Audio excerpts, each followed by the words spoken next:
Abbiamo detto dopo Trump, anzi c'è chi dice prima di Trump e c'è Susi Lucicchia.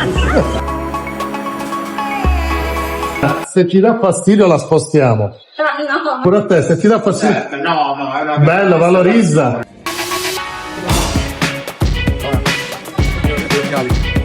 No, noi stiamo partendo ora, ma è una partenza ferma.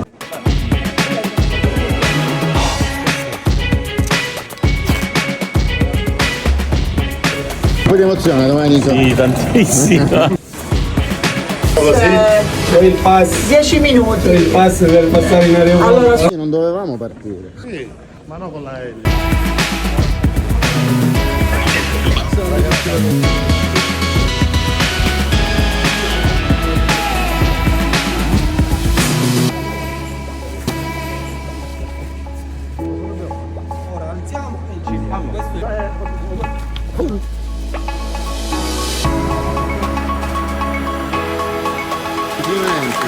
Bellissima. perché sembrano quelle cose facili, però poi No, non sembrava facile. Intanto ti ringrazio, perché sei veramente una grande professionista che sa mettere anche la disponibilità nei termini della professionalità a disposizione del prossimo, e questa è una cosa bella.